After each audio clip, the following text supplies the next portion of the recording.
Welcome to the channel Untold Crime History. Today we're looking back at a story from 1855 about Iron Dillard. She was a black girl, a girl whom fire simply could not burn. What happened to her defied all explanation, logic, and any record that made sense. This is a heavy story, so take a breath and listen closely. Before we get started, please subscribe to the channel and drop a comment letting us know the city and country you're tuning in from. Your presence helps ensure these stories are remembered rather than lost to time. Let's dive in. During the winter of 1855, something occurred on the Whitmore Plantation in Colleton County, South Carolina. Something that would be murmured about for generations to come. A fire swept through the main house and spread across the property in a pattern investigators later called impossible. The flames behaved with what one witness described as deliberate intent. They devoured the overseer's quarters, reduced the cotton storehouse to ash, and turned the punishment shade into little more than a memory. Yet inexplicably, they left the slave cabins completely untouched. That night, 43 enslaved people vanished. The plantation owner survived, but was found wandering the smoking ruins the next morning, his body covered in burn scars that spelled out letters. Initials, 37 sets of them seared into his flesh. He never uttered another coherent word for the rest of his days. When authorities questioned the remaining witnesses, they all gave the same account. The fire moved as if it were walking, they said. It followed a girl, a 12-year-old who passed through the flames as though she were strolling through rain. This is the story of that girl, Esther Dillard, the one they called Iron, the girl fire wouldn't burn. To grasp what happened that December night, we need to rewind 12 years, to the moment Esther entered the world. The Whitmore Plantation sprawled across 300 acres of low country land, about 40 miles southwest of Charleston. In 1843, the year Esther was born, the plantation held 112 enslaved individuals and produced roughly 400 bales of cotton annually. The owner, Randolph Whitmore, was 41 and fancied himself a progressive master. He gave his slaves 1 day of rest each week, allowed them small garden plots behind their cabins, and even hired a doctor to visit twice a year to check on the workforce. In his mind, these small mercies made him a good man. The people he owned knew otherwise. Esther's mother was Lily, a 23-year-old domestic servant who worked in the main house. She was known for her quiet nature and cautious movements, having learned early that survival meant going unnoticed. The less the white folks saw you, the safer you were. She kept her eyes down, answered questions with as few words as possible, and made herself small, useful, and forgettable. This strategy kept her alive for 6 years. The night Esther was born, a storm rolled across the low country. Witnesses remembered lightning striking the old oak tree near the slave quarters 3 times in quick succession. Mama Zora, the oldest woman on the plantation at 78, had delivered more babies than she could count. She caught Esther as she came into the world and was the first to notice something different about this child. The baby didn't cry. Most newborns announce their arrival with screams, but Esther simply opened her eyes and looked around the room as if she were taking stock. Mama Zora would later say the child had an old soul, a soul that had seen things, that remembered. But what truly unsettled her came moments later. A candle on the windowsill had been knocked over during the delivery, and the flame caught the edge of the blanket Lily lay on. In all the chaos, no one noticed until the fire spread. Mama Zora grabbed the newborn to pull her away, but Esther had already rolled toward the flames. Her tiny hand reached out and touched the fire directly. Mama Zora screamed, expecting to find the baby's hand destroyed. Instead, the child was perfectly unharmed. The fire had gone out the instant Esther touched it, her skin showing no burns, no redness, nothing. Mama Zora, of Gullah descent, whose grandmother had been brought from what is now Sierra Leone, had been raised on tales of spirits and ancestors, of children born with gifts from beyond. She looked at baby Esther and recognized something, but she told no one what she'd seen. Some things were too dangerous to speak aloud. For the first 5 years of Esther's life, nothing unusual occurred, or at least nothing anyone noticed. Lily raised her daughter in a small cabin, shared with 2 other women and their children. Esther was quiet like her mother, watching more than she spoke, listening more than she asked.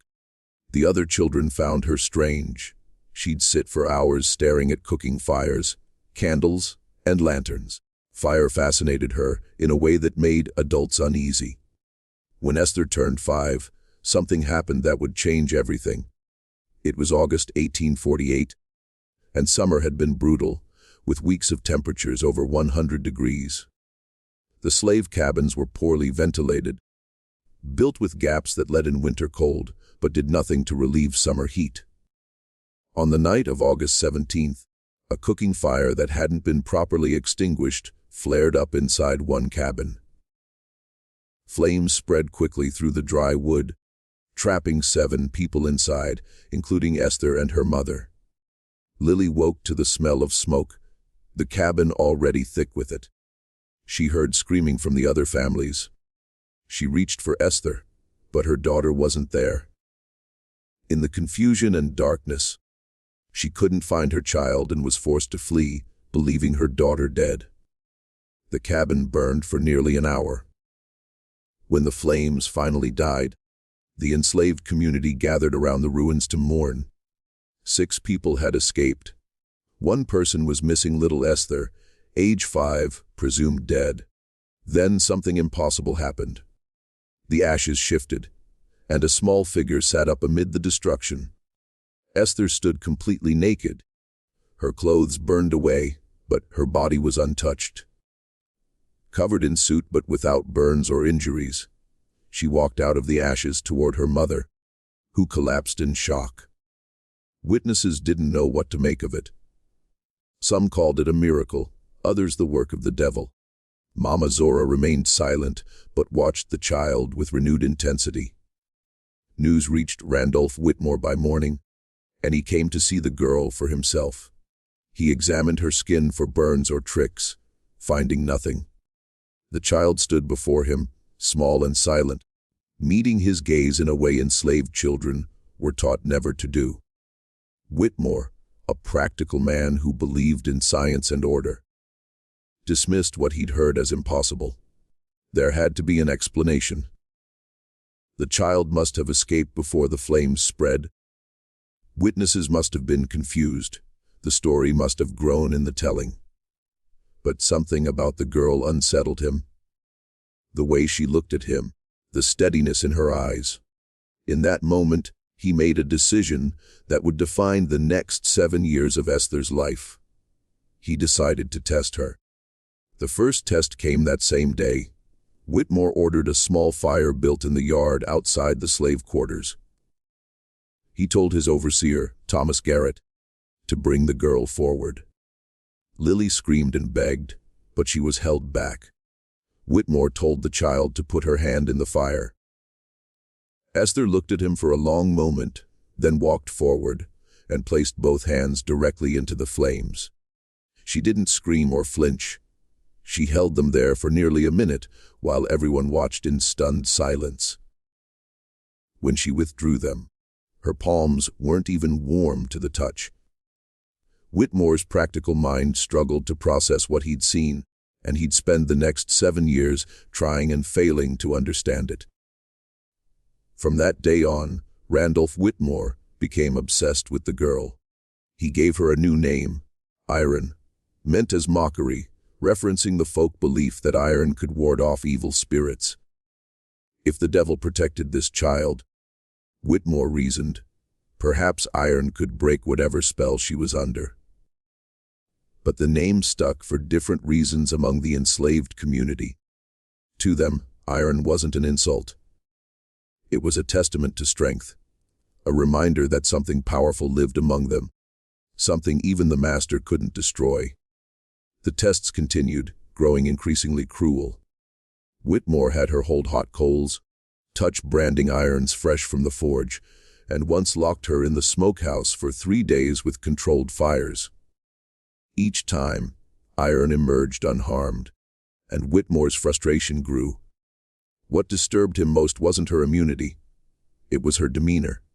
She never cried or begged, simply endured, watching him with those steady eyes that seemed to see straight through him. Sometimes, after a particularly brutal test, Whitmore would wake in the middle of the night convinced she was standing at the foot of his bed. She never was, but the feeling persisted. The enslaved community developed their own theories. Some believed she was protected by African spirits. Others thought she was a sign from God that deliverance was coming. A few, mostly those who'd converted to Christianity and abandoned old beliefs, feared her and kept their distance. Almost everyone agreed on one thing: there was something about this child that defied explanation. Mama Zora kept her own counsel, but on Iron's 7th birthday, she called the girl to her cabin and began to teach her. Mama Zora was the keeper of memory on the plantation, remembering old stories passed down from generation to generation, stretching back to Africa. Most younger people had forgotten or dismissed them as superstition, but Mama Zora understood that stories were survival. Identity, a bridge to a past that slavery tried to erase. She told Iron about Ogun, the Yoruba spirit of iron and fire, the divine blacksmith who cleared paths through the wilderness. A warrior spirit, fierce and uncompromising, associated with justice and protecting the oppressed. In times of great suffering, Mama Zora explained, Ogun would send his blessing to certain children, marking them with fire and rendering them immune, because they carried its power inside. Iron listened without comment, unsure if she believed, but recognizing something that felt true. She'd always known she was different. Now she was beginning to understand why. Mama Zora also taught her something practical: how to control it. She'd observed that Iron's gift wasn't passive immunity. It was active, even if Iron didn't realize it. Small fires would extinguish themselves when Iron grew calm, and flare up when she got angry or frightened. The gift was connected to her emotions and will, and Mama Zora believed it could be developed. The training happened in secret, late at night. When the plantation slept, Mama Zora would light a small candle and have Iron practice controlling the flame with her mind. At first nothing happened, but over weeks and months, Iron began to feel a connection. A thread between herself and the fire, as real as a rope in her hands. She learned to make flames grow larger, shrink, move, shape, and bend them to her will. She told no one what she was learning, not even her mother. Some things, Mama Zora warned, were too dangerous to share. If the master ever discovered Iron could not only survive fire but command it, there was no telling what he might do. The years passed, and Iron grew from a child into a young girl, the plantation continuing its brutal rhythm. Cotton planted in spring, cultivated through summer, harvested in fall. Enslaved people worked sunrise to sunset, their lives measured in pounds picked and bales produced. The system was efficient, profitable, and evil.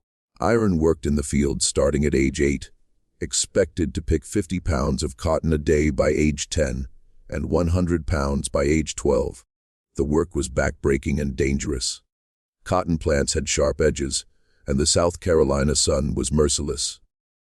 Dehydration, heat stroke, and exhaustion claimed lives every summer. But through it all, Iron endured, developing a reputation as a steady worker. Not the fastest, but never failing to meet her quota. She kept to herself, speaking little, watching everything. The other enslaved people respected her, but also feared her slightly, not forgetting what she was or what she could do. Thomas Garrett, the overseer, particularly disliked Iron. He was a violent man who took pleasure in punishment, and Iron's immunity infuriated him. He couldn't burn her, and when he tried to whip her, the wounds healed overnight without scars, as if her body rejected permanent marking. Garrett interpreted this as defiance and looked for other ways to hurt her. When Iron was 11, he discovered her weakness. He couldn't harm her directly, but he could harm those she loved. One evening, he caught Iron speaking with a boy named Samuel, just talking, sharing a few minutes of rest. But Garrett claimed they were planning something, dragged Samuel to the punishment post, and whipped him bloody while Iron was forced to watch. The message was clear: she might be untouchable, but the people around her were not. From that day forward, Iron understood that her gift was also a burden. Her immunity protected only her, leaving everyone she cared about vulnerable. This knowledge shaped every decision she'd make in the years ahead. By 1855, the world beyond the plantation was changing. Tensions over slavery between North and South had reached a breaking point. The Fugitive Slave Act of 1850 made it a federal crime to assist runaway slaves, even in states where slavery was illegal. The Kansas-Nebraska Act of 1854 opened new territories to slavery, sparking violent conflicts. The country was moving toward war, though few could see it clearly yet.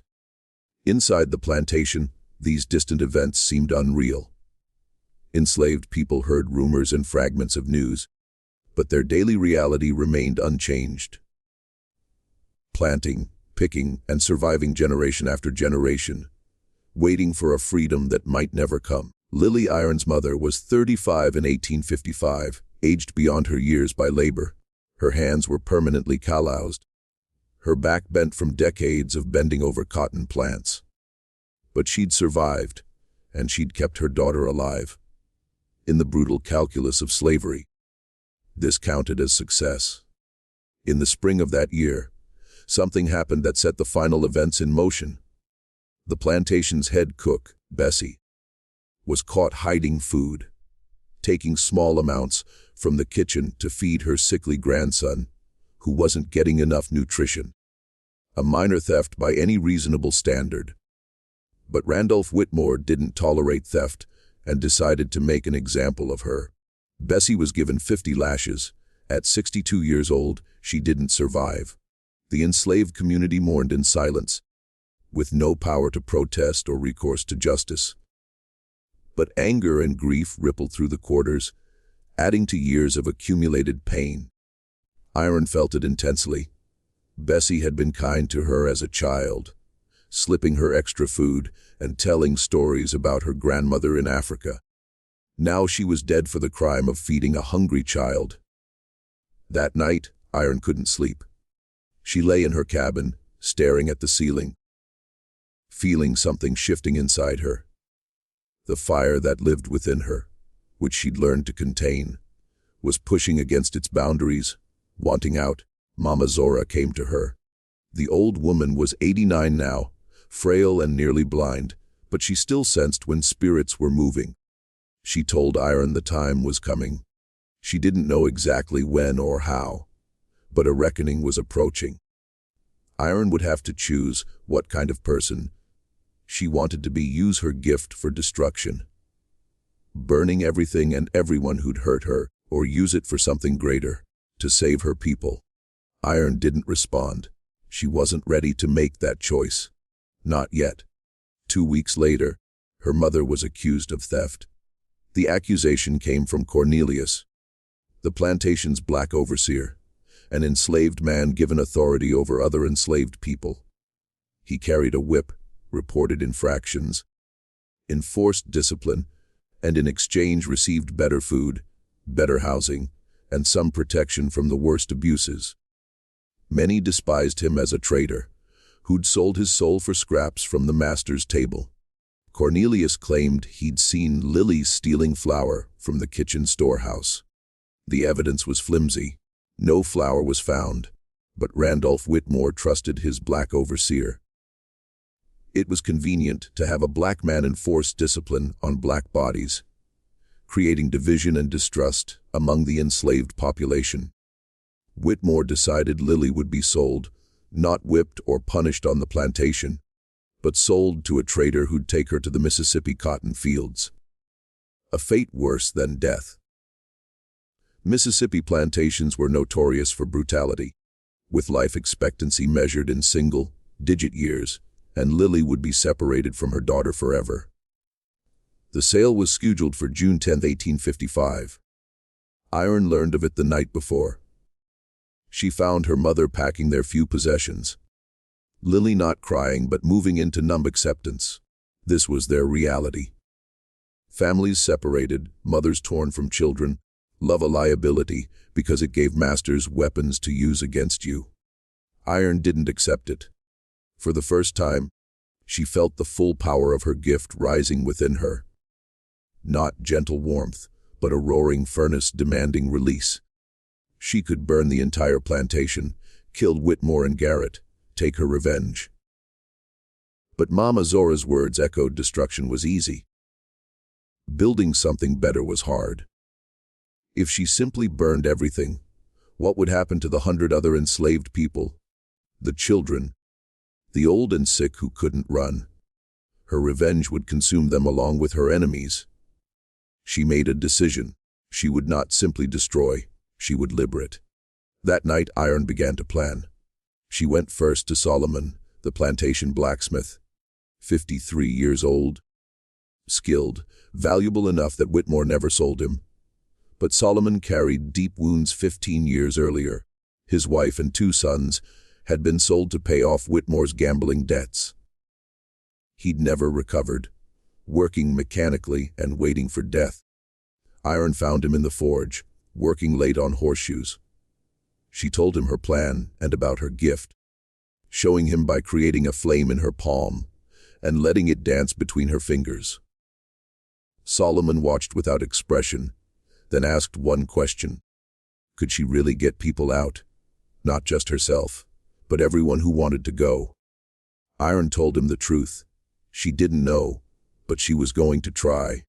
Solomon nodded slowly, and for the first time in 15 years, something flickered in his eyes. Something like hope. He would help her forge keys, tools, weapons if necessary. But he warned her about Cornelius. The black overseer was dangerous, not because he was strong or smart, but because he was desperate. He'd built his identity around his position. If the slaves escaped and the plantation fell, he'd lose everything and fight to preserve the system that enslaved him too. Iron thanked Solomon for the warning, but she'd known about Cornelius for years. What she didn't know yet was the truth about his connection to her. Planning took time. Iron couldn't announce her intentions. She had to identify who would run and who might betray them, map escape routes, coordinate timing, and keep her mother from being sold while she put everything in place. The last part proved impossible. On June 10th, a slave trader named Marcus Webb arrived for Lily and 3 others. Iron watched from the fields as her mother was led to the wagon. Lily looked back, found her daughter in the crowd, and held her gaze. No word spoken, none needed. In that look was everything: love, grief, a desperate prayer that her daughter would survive. Then Lily was loaded into the wagon, and she disappeared down the road toward Mississippi. Iron stood frozen, the fire inside her surging and screaming, trying to escape, trying to stop the wagon, trying to burn everything. It took every ounce of control to hold it back. She couldn't act now in daylight, surrounded by overseers with guns. She'd die and save no one. That night, something changed in Iron. The girl who'd endured 7 years of tests, who'd watched and waited and learned self-control, was gone. In her place was something harder, colder, that had made a decision. She would not just escape or liberate her people. She would make Randolph Whitmore pay for every life he'd destroyed, make him understand exactly what he'd done in a way he'd never forget. The next morning, Iron went to Mama Zora one final time. The old woman was dying, sustained by sheer will and the knowledge she had one more task to complete. With Iron before her, she felt that task ending. She told Iron the last piece of the story she'd held back for 12 years on the night Iron was born. During that terrible storm, when lightning struck the oak tree 3 times, Mama Zora had seen a figure standing beneath it. A figure made of flame, shaped like a man, burning with impossible intensity. It looked toward the cabin where Lily was giving birth, nodded once as if confirming something, then disappeared. Mama Zora believed she'd seen Ogun himself, the spirit of iron and fire, the warrior who clears paths, come to witness the birth of one of his children. He'd marked Iron for a purpose, not just survival or personal power, but liberation. Iron listened. She didn't know if she believed in Ogun or anything beyond her own experience. But she knew one thing with absolute certainty. She was going to free her people, burn down the system that enslaved them, and find her mother no matter how long it took. Mama Zora smiled, reached out to touch Iron's face, and told her she'd been waiting her whole life for this moment. She'd been brought to this plantation 60 years ago, stolen from her family in Africa, and had survived everything because she knew someone was coming to set things right. Now that someone was here, she could finally rest. Mama Zora died that night, peacefully, with a smile. The enslaved community buried her beneath the oak tree where Ogun appeared. Iron stood at the grave as the sun rose and made a silent promise. She would honor Mama Zora's faith, honor her ancestors, and become the warrior they'd prayed for. The fire inside her burned steady and strong, waiting to be unleashed. December was 6 months away, and Iron had work to do. The months between June and December 1855 were the most intense of Iron's young life. At 12 years old, she was a child by any normal measure, but there was nothing normal about her circumstances or responsibilities. She was planning the largest escape in Colleton County's history, preparing to challenge a system that had endured for 200 years, all while maintaining the appearance of an obedient slave. The first priority was recruitment. Iron needed to identify who could be trusted and who would run. This was dangerous work. One wrong choice, one person who betrayed the group for favor with the master, and everyone would die. She started with those she knew best, women who'd shared cabins with her mother, children she'd grown up with, older workers who'd shown her kindness. She approached each carefully, testing reactions before revealing specifics. Responses varied. Some were eager, desperate for any chance at freedom, others terrified, convinced escape was impossible. A few refused to even discuss it, too broken by years of abuse. Iron didn't pressure anyone. She made her case simply and honestly, told them about her gift, demonstrated when necessary, and explained her plan in broad strokes, then let them decide. By September, she had 43 confirmed participants, men, women, and children aged 6 to 72. More than she'd hoped for, and more than she'd planned for. Moving that many people without detection would be extraordinarily difficult. The second priority was the route. Iron studied the area's geography obsessively, learning which roads were patrolled, and when identifying rivers and swamps that could provide cover, and locating underground railroad stations. The closest reliable station was in Georgetown, about 50 miles northeast. A free black family named the Washingtons operating out of their home, sheltering runaways and connecting them with guides further north. If Iron could get her group there, they'd have a chance. But 50 miles on foot, especially with children and elderly people, required supplies, rest stops, and contingency plans. She worked through the details methodically, trying to anticipate every problem. The third priority was dealing with Cornelius. The black overseer had become more aggressive since Lily's sale, seeming to sense something changing among the enslaved population. He watched Iron with particular intensity, looking for evidence of whatever he suspected. She avoided him as much as possible, but on a plantation complete avoidance was impossible. In October, Cornelius confronted her. He found her alone near the cotton fields during the brief break between afternoon work and evening meal. He said he knew she was planning something, not what, but he could feel it. The air on the plantation felt different. People were whispering. He was going to find out what was happening, and when he did, there would be consequences.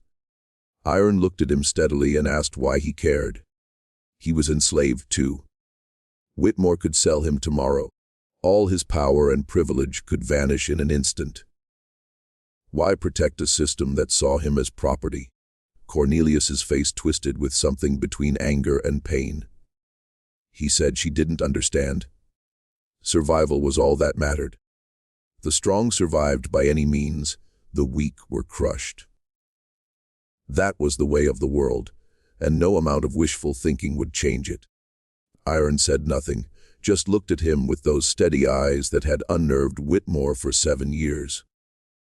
After a long moment, Cornelius turned and walked away, but their conversation wasn't finished. A week later, Solomon the blacksmith told Iron the truth about Cornelius. It wasn't his secret to tell, but she deserved to know before finalizing her plans. Cornelius was her father. 13 years ago, before becoming an overseer, he and Lily had been involved. Not a romance.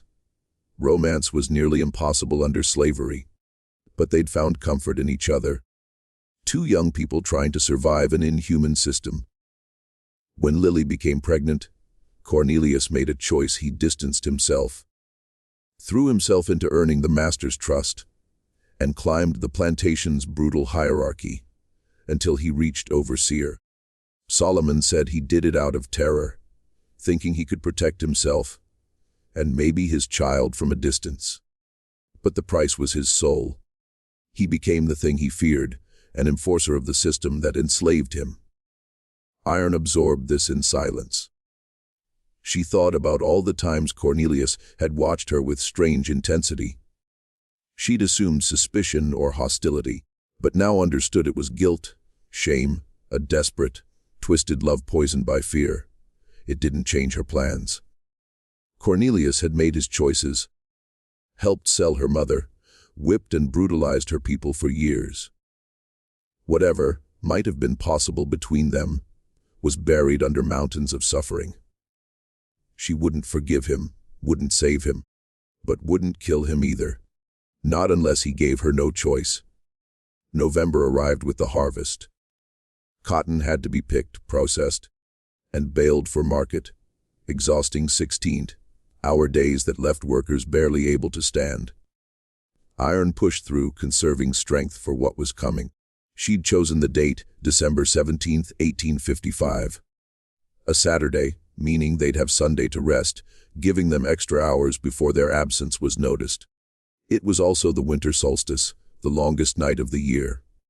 More darkness meant more travel time. In the final weeks, Iron refined her plan. The escape would begin at midnight. She'd create a distraction with her gift, starting fires in strategic locations around the plantation. While overseers and Whitmore dealt with chaos, the escapees would gather at a predetermined point near the northern edge of the property. From there, they'd move quickly toward Georgetown. Iron would cover their retreat, staying behind to manage the fires and ensure no one could follow. Her immunity meant she could move through burning areas that would stop any pursuer. She'd catch up to the group when they were safely away. But before leaving, she had one final task. Randolph Whitmore would learn what it felt like to be marked, branded, forced to carry permanent reminders of his sins on his flesh. She'd memorized the names of every person he'd sold, 37 sets of initials, and they'd be burned into his skin forever. Not murder, Whitmore would survive, but he'd never forget what he'd done, and everyone who saw him would know he'd been judged. The night of December 16th, Iron visited the grave beneath the oak tree one final time. She knelt in the cold grass, spoke to Mama Zora, told her tomorrow was the day, and asked for her blessing and guidance, promising she wouldn't fail. The wind picked up, rustling the bare branches. For just a moment, Iron thought she felt a hand on her shoulder. When she turned, no one was there, but she felt comforted nonetheless. She returned to her cabin and lay down to rest. Tomorrow everything would change. She'd win freedom or die trying. Tomorrow the Whitmore plantation would burn. December 17, 1855, began like any other winter day on the plantation. The temperature hovered just above freezing when the morning bell rang at 5:30. Enslaved workers emerged into the gray dawn, breath visible in the cold air, and headed to their assigned tasks. Winter meant reduced field work, but increased labor in other areas. Equipment repair, building maintenance, livestock tending. The plantation never truly rested. Iron moved through her morning routines with precise care. She couldn't afford to attract attention, not today. She worked in the kitchen garden, pulling last winter vegetables, her hands steady despite the anticipation coursing through her. Every few minutes she glanced at the sky, tracking the sun, counting down to darkness. The other conspirators did the same. Iron had given each specific instructions: act normal, do nothing unusual, stay calm. When the fires started, move quickly to the gathering point near the old mill at the northern edge of the property. Don't wait for anyone who isn't there. Don't look back. The hardest part was the children, 9 of them among the 43 escapees, aged 6 to 14. Iron had debated whether to include them. Children were unpredictable, might cry at the wrong moment, slow the group, give away their position. But she couldn't leave them behind, couldn't ask parents to abandon them, and couldn't condemn another generation to grow up in chains. The youngest was Isaiah, age 6. Small with large, serious eyes that reminded Iron of herself at that age. His mother, Ruth, was one of the first to commit to the escape, saying she'd rather die free than live another day a slave, wanting her son to know freedom, even if only for a few hours. Iron had promised Ruth they wouldn't be caught, and she intended to keep that promise. The day crawled by with agonizing slowness. Iron performed her tasks mechanically, her mind running through the plan again and again, looking for missed weaknesses. She'd prepared for many contingencies. Weather, injuries, unexpected patrols, but knew something would go wrong. Something always goes wrong. The question was whether she could adapt quickly enough to survive. At 4:00 in the afternoon, the winter sun began to set. By 5:30, full darkness had fallen. The enslaved workers returned to their cabins for the evening meal. A meager portion of cornmeal and salt pork that never satisfied hunger, but was all they'd get until morning. Iron ate slowly, forcing down every bite. She'd need her strength tonight. When she finished, she sat in the corner of her cabin and waited. The other occupants, 2 older women not part of the escape, settled onto their pallets and fell asleep. Iron remained motionless, listening to the sounds of the plantation settling into night. At 11:30, she rose silently and slipped out of the cabin. The night was cold and clear, with a half moon providing just enough light to navigate. Iron moved through the slave quarters like a shadow, pausing at predetermined cabins to signal those waiting. One by one, small groups began making their way toward the gathering point, moving in silence, staying low, avoiding main paths. Iron didn't join them immediately.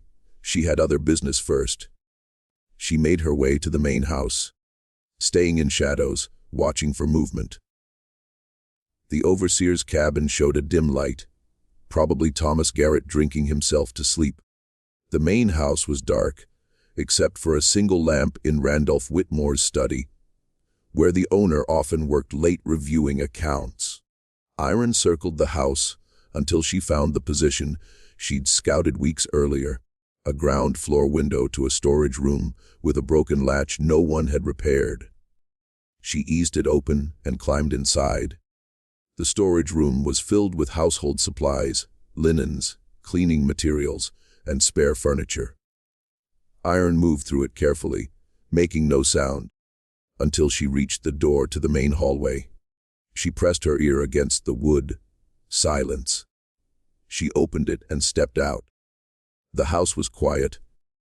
Servants all retired to their quarters for the night.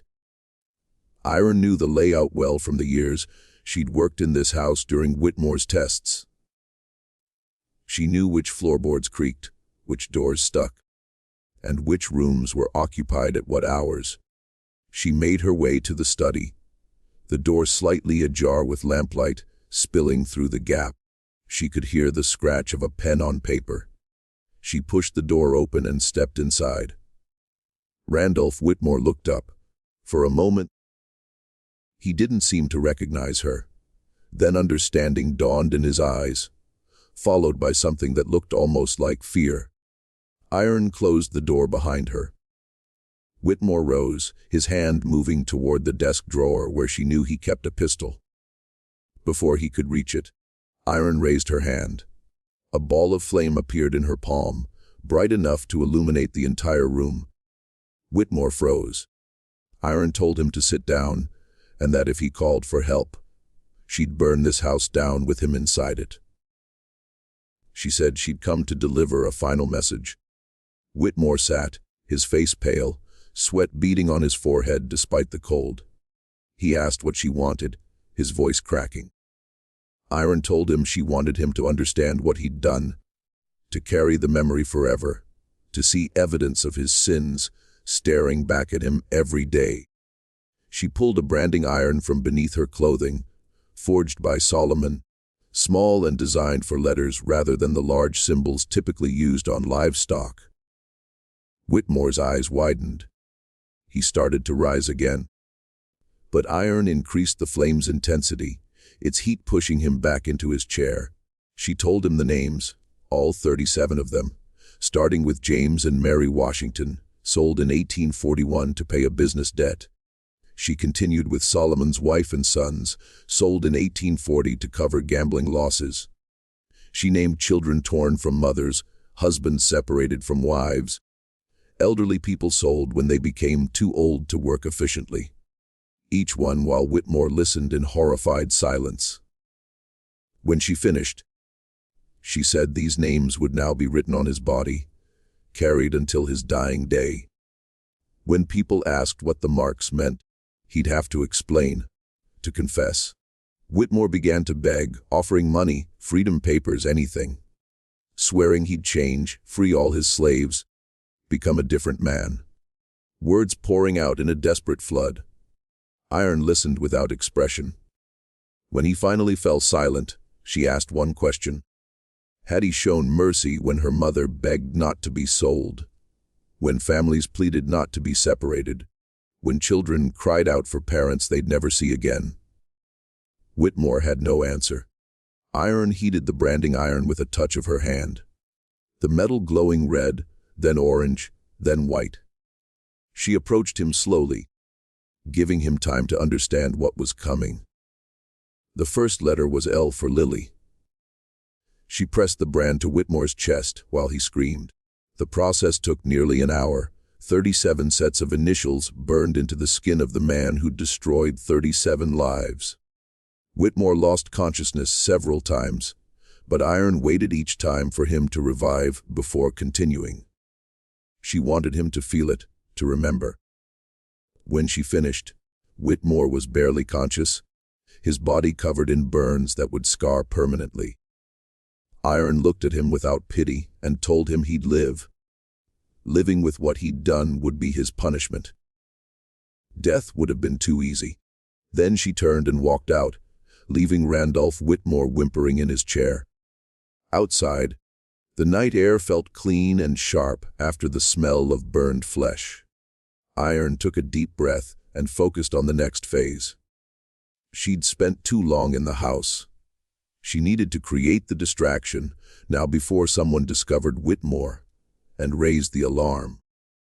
She started with the overseer's cabin. Thomas Garrett was asleep when the fire began, flames spreading quickly through the dry wooden structure, engulfing it within minutes. Garrett barely made it out alive, stumbling into the yard in his nightclothes, screaming for help. His screams woke other white employees, who emerged to find multiple fires breaking out across the property. The cotton storehouse burning, the equipment shed burning, the punishment post reduced to ashes. The fires moved with unnatural precision, consuming buildings associated with plantation operations while avoiding the slave cabins entirely.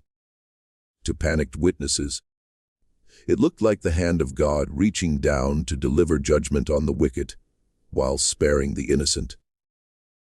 Iron stood at the center of the chaos, invisible in smoke and confusion, directing the flames with her mind.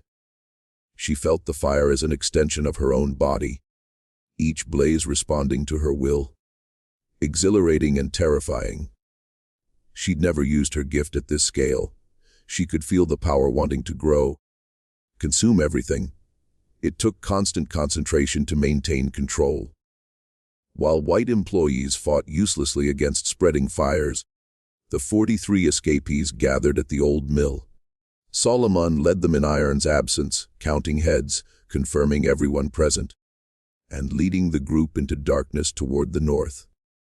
Iron remained behind, managing the distraction and ensuring no one followed. She watched the main house, waiting for someone to discover Whitmore and sound a different kind of alarm. It happened sooner than expected. A house servant named Clara had heard commotion and gone to check on the master. Her screams when she found him cut through the noise of the fires. Within minutes, attention shifted from fighting flames to attending to Whitmore. In the chaos, no one noticed more than 40 enslaved people missing. Iron allowed herself a small moment of satisfaction. The plan was working. Then she turned and ran north, following the trail the escapees had taken. She caught up with them after about 2 miles. Solomon had kept them moving at a steady pace, not too fast for children and elderly, but quick enough to put distance between them and the plantation. Iron fell in at the rear, watching for pursuit. For the first hour, there was none. The fires had created confusion, consuming everyone who might have organized a search party. But Iron knew it wouldn't last. By morning, Whitmore's injuries would be discovered. The missing slaves noticed, patrols sent out. The hunt would begin. They needed to reach Georgetown before then. The route Iron planned took them through a series of swamps and forests, avoiding roads and settlements. Difficult terrain, especially in darkness, but it provided cover. Swamps made it hard for dogs to track scent. Iron had studied Underground Railroad techniques carefully. The group moved in near silence. Even the children seemed to understand the gravity, clinging to parents and muffling sounds. Iron watched young Isaiah walking beside his mother Ruth, his small hand gripping hers tightly, his face determined. Around 300 in the morning, they stopped near a creek to rest, the elderly and very young needing to recover. Iron posted lookouts and distributed their small food supply, dried corn and a few strips of preserved meat, enough for energy for the next stage. During the rest stop, Iron noticed something troubling. One escapee, Thomas, was missing. Solomon didn't know when he'd last been seen. In darkness and confusion, it was impossible to track every individual. Thomas might have fallen behind miles ago, gotten lost, or returned to the plantation. If he'd returned, either by choice or capture, search parties would know their direction and lose the element of surprise. She made a quick decision. The group would change direction, heading east toward the coast before turning north again. It would add miles but might throw off pursuit. They resumed walking at 400 in the morning, just as gray light appeared on the horizon. Iron pushed them hard, knowing every minute of daylight increased their danger. By noon, they'd covered another 10 miles, but the pace was taking its toll. Several older escapees were struggling. 2 children had to be carried. They found shelter in an abandoned barn near a cotton plantation. Iron scouted the area, confirming the barn wasn't in use, and they were unlikely to be discovered. The group collapsed onto hay-covered floor, exhausted beyond words. Iron didn't rest. She climbed to the loft and watched the surrounding countryside through gaps in the walls. In the distance, she could see riders on the road moving fast. Patrol parties, almost certainly looking for them. Hours passed with agonizing tension. Several times riders came close enough that Iron could hear their voices, but they didn't search the barn. Either they didn't know about it, or assumed it was too obvious a hiding place. As the sun began to set, Iron gathered the group.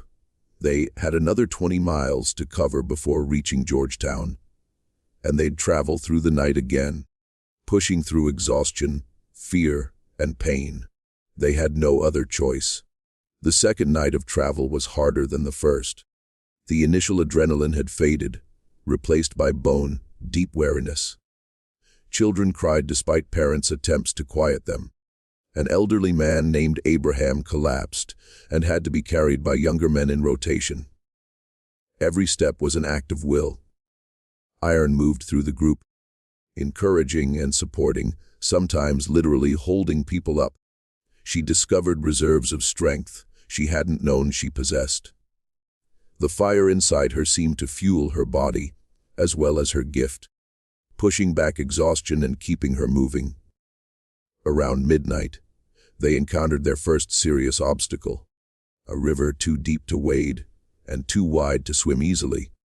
Iron had planned to cross at a shallow point several miles upstream, but with their changed route, they'd approached from a different angle. She assessed quickly. The group couldn't swim across with children and elderly. They needed another way. Solomon suggested a raft, driftwood along the riverbank, rope from the foliage. It would take time, but it was possible. They worked in near silence, lashing logs together with desperate efficiency. Iron used her gift to dry the wood, making it more buoyant. Within 2 hours, they had a crude but functional raft large enough for 5 or 6 people at a time. The crossing took another hour. Iron ferried groups across, using a long pole to push the raft through dark water. The current was stronger than she expected, and twice the raft nearly spun out of control, but they made it, all 43 of them wet and shivering, but alive. On the far bank, they collapsed again. Perhaps 10 miles from Georgetown now.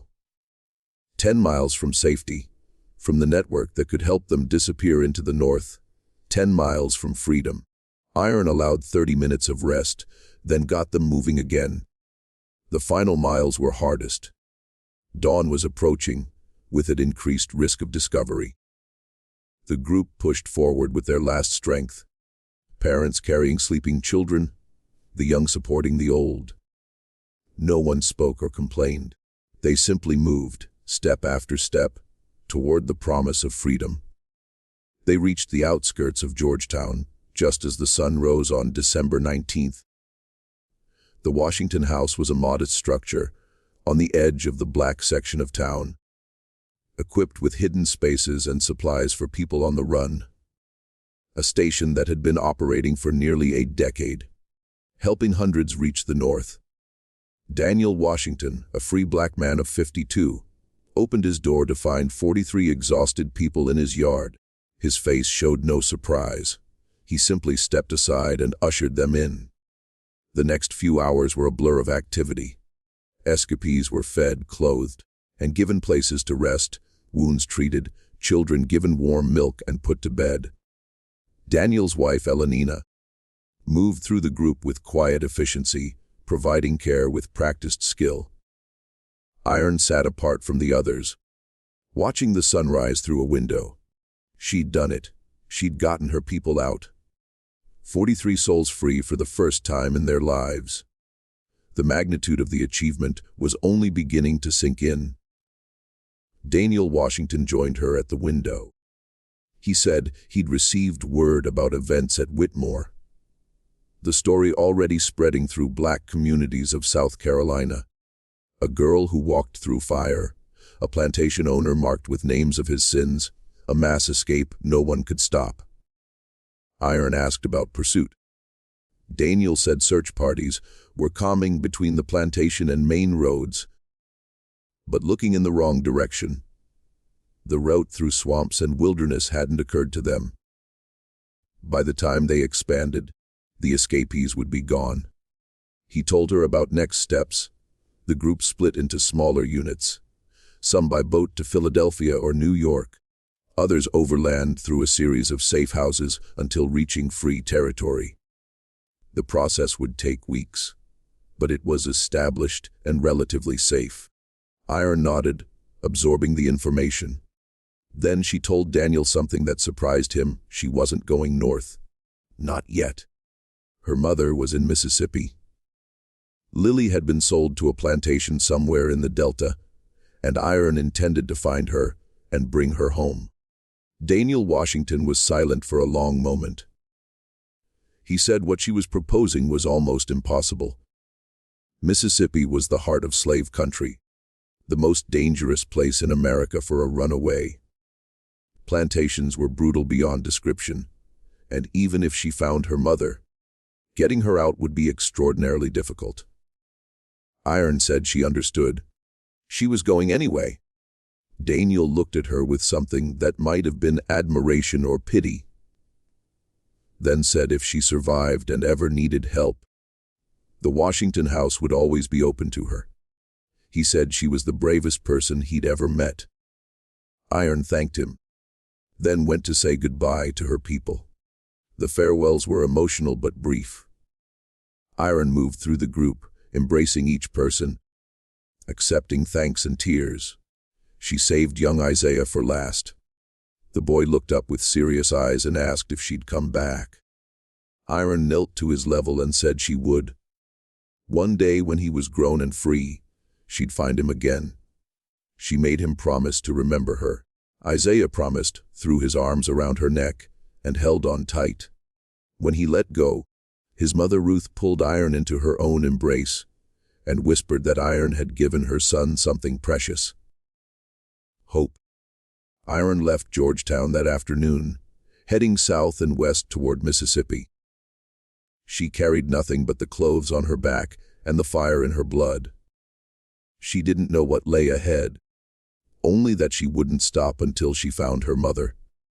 Behind her, the legend was already spreading. The story of Iron Dillard and the Whitmore plantation escape reached every corner of the South within weeks, details growing with each telling. Some said she was a demon sent to punish wicked slaveholders, others an angel delivering judgment. Some said she couldn't be killed, others that she could make men burst into flames with a look.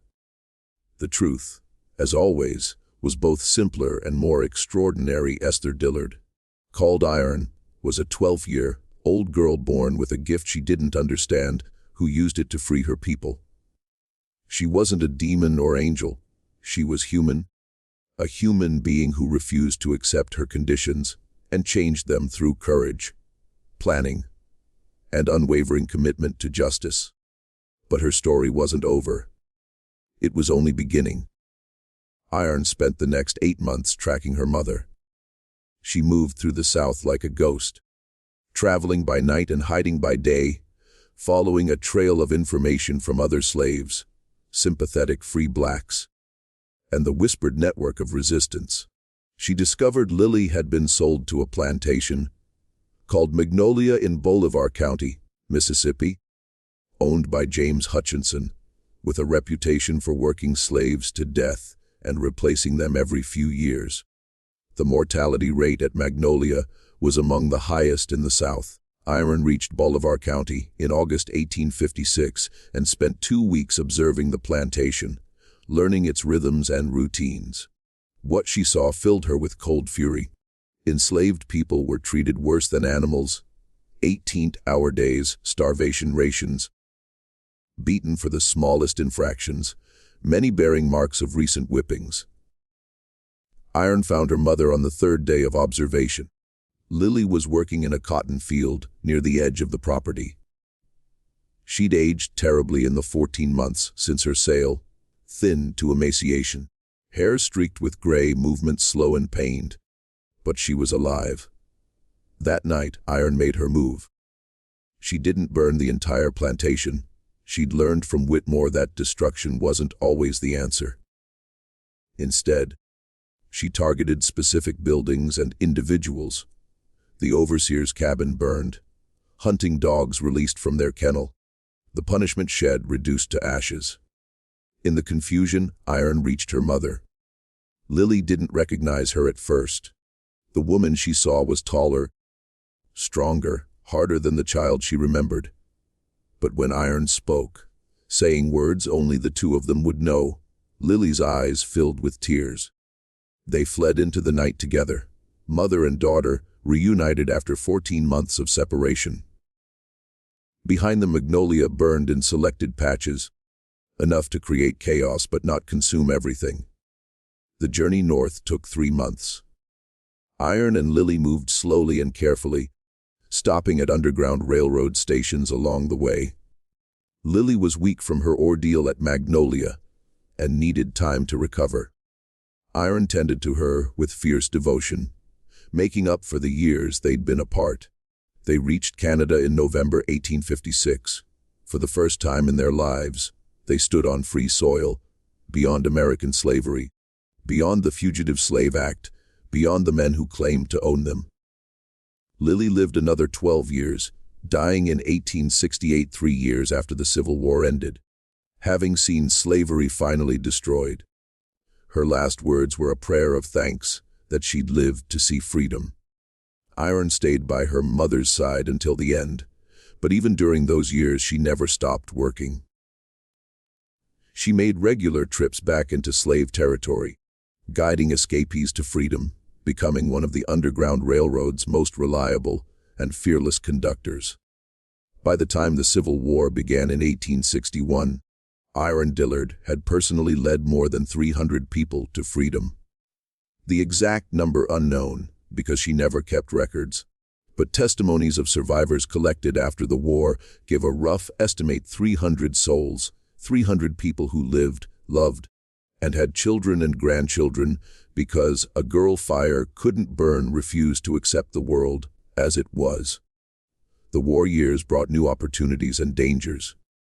Iron scouted for the Union Army, using her knowledge of Southern geography to guide troops through unfamiliar terrain.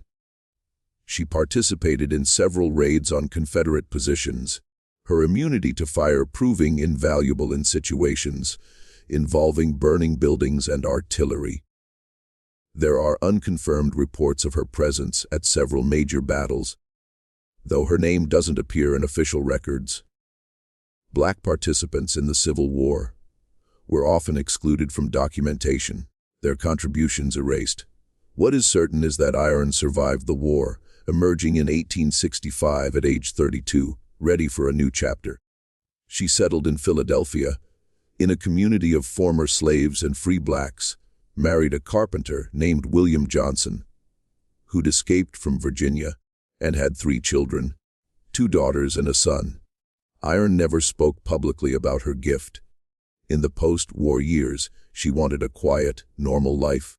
The fire that had defined her youth still burned inside her, but she kept it contained, using it only rarely for small domestic tasks. Lighting stoves, warming rooms, comforting frightened children with impossible displays of dancing flames. Her children knew the truth. They'd seen things that couldn't be explained. But they kept her secret, understanding the world wasn't ready to accept what she was. Iron died in 1912 at age 69.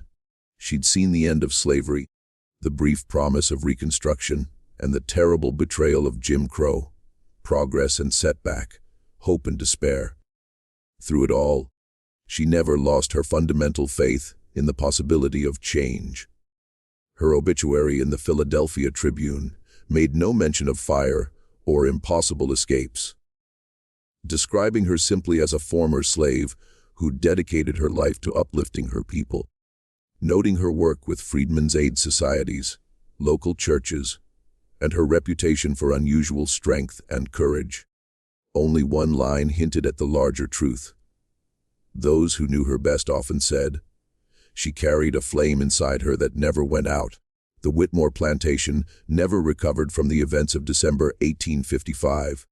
Randolph Whitmore survived the night of fire, but was never the same. The burns on his body became infected repeatedly, his mind deteriorated, and within 2 years he was confined to an asylum, spending the remaining decades of his life muttering names no one understood. The plantation was sold to cover his debts, and the new owners found it impossible to maintain order among the remaining enslaved population. Stories of iron spread from cabin to cabin, inspiring resistance and rebellion. By 1859, 4 years after the Great Escape, the plantation was abandoned. The land eventually became part of a larger agricultural operation after the war, the original buildings torn down, slave cabins demolished. Today, almost no physical evidence remains, but the story survived, passed down through generations of black families in South Carolina and beyond, changing with each telling, but holding the core. A girl fire couldn't burn, a night of judgment, a path to freedom. Cornelius, the black overseer and Iron's biological father, met his end on the night of the escape. When the fires began, he understood immediately what was happening. He'd been watching Iron for months, sensing she was planning something. He could have stopped her, raised the alarm, organized pursuit, preserved the system that gave him privilege. Instead, he made a different choice. As fires spread and chaos mounted, Cornelius went to the overseer's cabin, where Thomas Garrett struggled to escape the flames. He didn't help Garrett, but stood and watched the man who'd whipped so many of his people burn. Then he walked to the main house, found Randolph Whitmore in the study, covered in burns and barely conscious, and told him the truth. Iron was his daughter. The instrument of his destruction had come from his own plantation, raised under his nose, and he'd never seen it coming. He told him this was justice, a long time coming. Then he walked out into the burning night. His body was never found. Some believe he died in the fires, others that he escaped in the confusion, vanishing into the vast network of enslaved and free black people moving through the South. There are stories of a man matching his description, appearing at various points along the Underground Railroad, helping escapees, trying to atone for past sins. We'll never know the truth. Cornelius's fate remains one of the night's many mysteries. What we do know is that his choice, whatever its outcome, mattered. In the moment of crisis, when he could have done harm or good, he chose good, let his daughter's plans succeed, stood aside while justice was delivered. It doesn't erase the years of cruelty, betrayals, and compromises that kept him in power, but it suggests redemption is possible, even for those who've done terrible things. That the capacity for change lives in every human heart. This is perhaps the most important lesson of Iron Dillard's story. She wasn't born a hero. She was born into circumstances that should have crushed her, tested and tormented, and pushed to the breaking point again and again. But she refused to break, refused to become what her circumstances tried to make her. She could have used her gift for destruction, burned the South to the ground, taken revenge on everyone who'd hurt her or looked like her. The power and justification were there, and no one would have blamed her.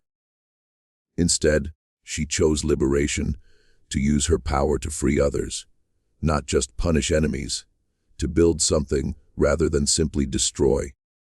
This choice defined her life, defined the lives of the 300 people she led to freedom, and the generations that followed. The children and grandchildren who exist today because Iron Dillard decided that saving was more important than revenge. The fire inside her never went out, but she learned to control it, direct it, make it serve purposes greater than her own pain. In the end, that's what made her extraordinary, not the gift itself, but what she chose to do with it. There's a plaque today in Colleton County, South Carolina, near where the plantation once stood, erected in 2015, 160 years after the Great Escape. It tells a simplified version of the story, mentioning Iron Dillard by name, noting the number of escapees, acknowledging the event's significance. But plaques can't capture the full truth. The terror and courage, planning and sacrifice, impossible strength required to challenge a system that had endured for centuries. Only stories can do that. And so the story continues to be told in churches and community centers, family gatherings and school classrooms, books and documentaries and conversations between generations. The story of Esther Dillard, the girl they called Iron, the girl fire couldn't burn. She was born into chains and died in freedom, and in between, she changed the world.